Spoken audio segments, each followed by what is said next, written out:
QC fail ಆದ್ರೂ report ಕೊಡ್ತಾ ಇದ್ದೀರಾ? ಪೇಷಂಟ್ಗೆ ಏನಾಗುತ್ತೆ ಅಂತ ಏನಾದ್ರೂ ಗೊತ್ತಾ? ನಾವು ಲ್ಯಾಬ್ ಟೆಕ್ನಿಷಿಯನ್ ಸ್ಯಾಂಪಲ್ನ ಕರೆಕ್ಟ್ ಆಗಿ ಹ್ಯಾಂಡಲ್ ಮಾಡ್ತೀವಿ. But sometimes QC fail ಆದಾಗ ಏನ್ ಮಾಡ್ಬೇಕಂತಾನೆ ಗೊತ್ತಾಗಲ್ಲ. ಮೈಂಡ್ ಫುಲ್ ಬ್ಲಾಂಕ್ ಆಗುತ್ತೆ. ಎಕ್ಸ್ಟರ್ನಲ್ QC ಫೇಲ್ ಆದ್ರೆ ಪ್ರೆಷರ್ ಅನ್ನೋದು ಏನು ಇರಲ್ಲ. ಯಾಕಂದ್ರೆ ರಿಪೋರ್ಟ್ ಫಾಸ್ಟ್ ಆಗಿ ಕೊಡಿ ಅಂತ ಯಾರು ಕೇಳಕ್ಕಿರಲ್ಲ. ಅದನ್ನ ನಾವು ನಮ್ ಲ್ಯಾಬ್ ಕಂಪ್ಯಾರಿಸನ್ಗೋಸ್ಕರ ಕಳ್ಸ್ಕೊಂಡಿರ್ತೀವಿ.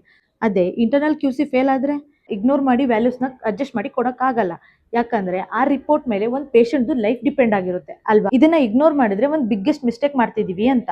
ಸೊ ಇಗ್ನೋರ್ ಮಾಡೋ ಬದಲು ಈ 5 ಸ್ಟೆಪ್ನ ಫಾಲೋ ಮಾಡಿದ್ರೆ ಹೇಳಕ್ಕಾಗಲ್ಲ ನಮ್ QC ಪಾಸ್ ಆದ್ರೂ ಆಗ್ಬೋದು.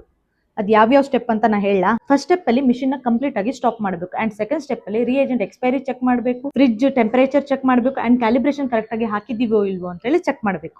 ಥರ್ಡ್ ಸ್ಟೆಪ್ ಅಲ್ಲಿ QC ನ ಇನ್ನೊಂದ್ಸಲ ರನ್ ಮಾಡಿ ನೋಡ್ಬೇಕು. ಸ್ಟಿಲ್ ಪಾಸ್ ಆಗಿಲ್ಲ ಅಂತ ಹೇಳಿ ಹೇಳಿದ್ರೆ ಹೊಸ ಬಾಟಲ್ QC ನ ಓಪನ್ ಮಾಡಬೇಕು.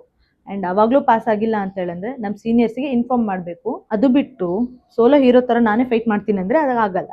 QC ಪಾಸ್ ಆದ್ಮೇಲೆ ರಿಪೋರ್ಟ್ ನ ಕೊಟ್ರೆ ಅದು ಕರೆಕ್ಟ್ ರಿಪೋರ್ಟ್. ಅವಾಗ ಪೇಷಂಟ್ ಕೂಡ ಸೇಫ್ ಆಗಿರ್ತಾರೆ ಅಂಡ್ ಡಾಕ್ಟರ್ಸ್ ಕೂಡ ಹ್ಯಾಪಿ ಆಗಿರ್ತಾರೆ. ಅದೇ QC ಫೇಲ್ ಆದಾಗ ಅದನ್ನ ಇಗ್ನೋರ್ ಮಾಡಿ ರಿಸಲ್ಟ್ ಏನಾದ್ರು ಕೊಟ್ರೆ wrong result, wrong treatment and patient life risk ಅಲ್ಲಿ ಇರುತ್ತೆ.